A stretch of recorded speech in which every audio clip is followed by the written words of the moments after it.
Kabayan, kumusta? Anong balita sa inyo?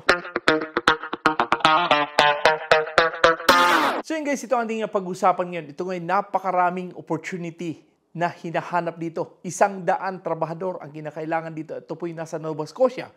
And again, sinasabi ko sa inyo, kung kayo man ay may mga sapat na mga qualification, subukan nyo mag-apply.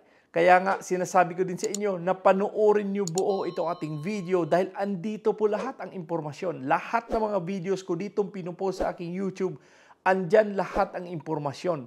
Kaya wag po kayong mag-comment ng paano mag-apply, how to apply, kasi andito po lahat. Ilalagay ko yung impormasyon para mapadali para sa inyo at sinasabi ko nga na kayo ay manood upang magkaroon kayo ng ideya kung ano ba ang isusulat nyo sa inyong resume. Dahil yung iba, pag nakita may trabaho, post ng post. Pag nakita trabaho, post ng post. Hindi po ganon. Kasi wag po kayong magsayang ng oras at panahon ninyo dahil talagang mapapagod lang kayo na wala ring saysay ang inyong paghahanap ng trabaho kung hindi na qualify. Ang dami pong nagko-comment sa aking Facebook page at sana po ay makapunta kayo sa aking Facebook page. Ito po ay nasa 187,000 followers na po ako doon at sana po ipuntahan nyo. At ako po ay nagpo-post everyday. Nagpo-post po ako ng mga reels ng 1-minute video. Panoorin nyo dahil ako po ay everyday nagpo-post dyan ng mga trabaho opportunity. Baka pwede kayo, no? Sana lang. At pwede nyo i-share yung aking mga videos doon at kahit dito sa ating YouTube, no? And again, sabi ko sa inyo, subukan nyo lang mag-apply at ayusin ang inyong mga qualification dahil ako po ay masaya na kayo po'y makarating ng Canada. No? Ako po'y masaya na magkita-kita tayo dito at sabi ko nga, pag nandito kayo sa Calgary, i-PM nyo ako para at least magkapi-kapi tayo. Di ba? Magkapi-kapi. Di ba? Magkita-kita tayo dito dahil napakasaya lang na may mga Pilipino na nandito at least yung ating mga kabayan nakarating sa Canada, parang maobserbaran ninyo kung ano ba ang hirap at sarap dito sa Canada. Okay? Lalo na ngayon na magtaglamig na. So, sabi sa inyo, talagang dito sa Alberta ay medyo may kalamigan, no? Kaya sabi sa inyo, magdala kayo ng jacket talagang makapal kung kayo man ay nandito. But hindi ko kayo tiyatakot. Importante, makarating kayo ng Canada dahil itong mga jacket na to, pag nandito na kayo, makaklimatize kayo agad. Okay? So again, sabi sa inyo, ito pong ating pag-uusapan ngayon ay maganda ang kanilang opportunity dito. At subukan ninyo dahil 100 katao ang kinakailangan. Ito po ay babae o lalaki, anumang kasarian, kung kayo man ay qualify, subukan nyo.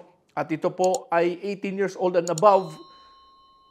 Talagang kung tingnan nyo, no? At kung wala pa kayong idea dito, makinig lang kayo at panoorin nyo itong ating mga videos. Okay, so yun guys, dito po tayo sa workabroad.ph. Ito po sila yung mga licensed mga agency sa Pilipinas. Ano?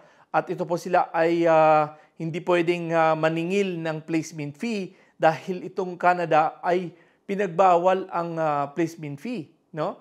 Kaya nga sinasabi sa inyo, kung kayo man ay qualify, ayusin niyo inyong resume upang kayo ay makuha ng agency na to. Okay? So yun guys, dito tayo sa workabroad.ph. Ito po yung nakalista doon, no? Continuing Care Assistant. Ito po ay Pisces International Placement Corporation, formerly Pisces International Placement.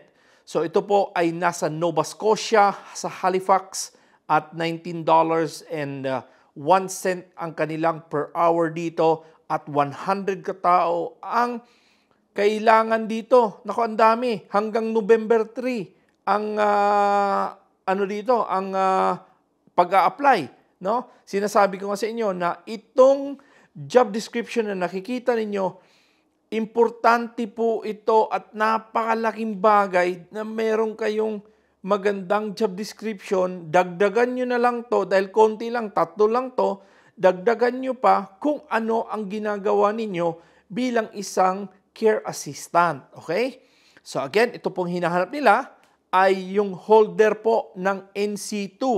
Okay, itong NC2 ay nakukuha doon sa TESDA, di ba? With minimum of 1 year paid work experience, ano?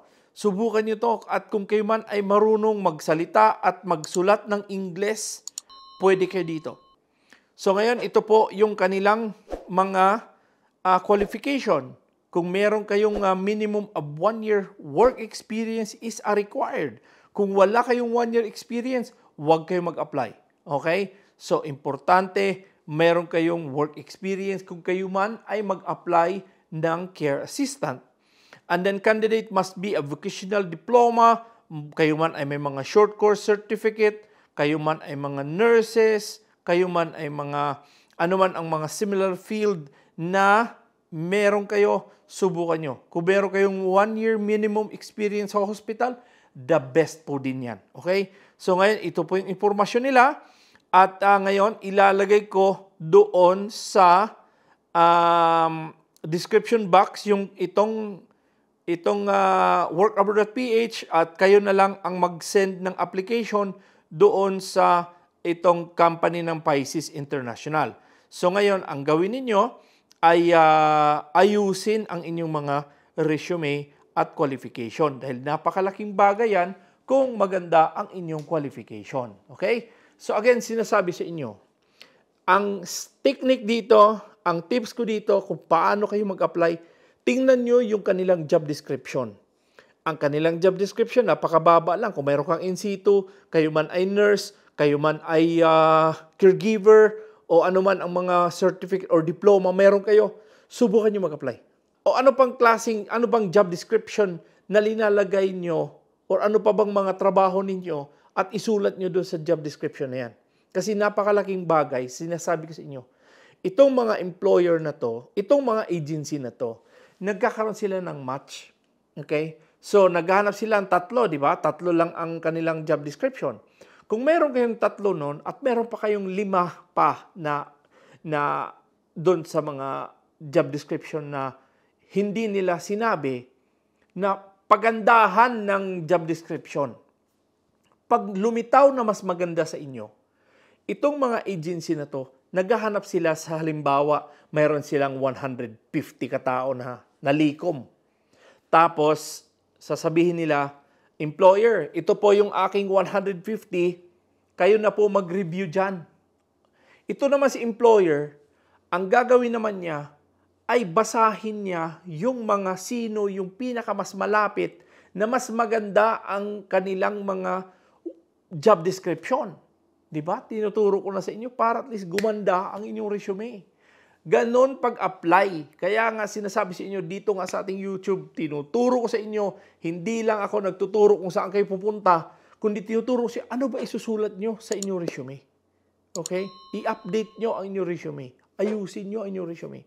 Upang kayo ay mapabilang at makarating kayo dito at di natin alam itong ating mga kabayan na nasa ibang bansa, nasa Middle East, nasa Taiwan, nasa Hong Kong, kung saan lugar man kayo ng mundo, pwede kayo mag-apply. I-send niyo sa email ang inyong mga resume.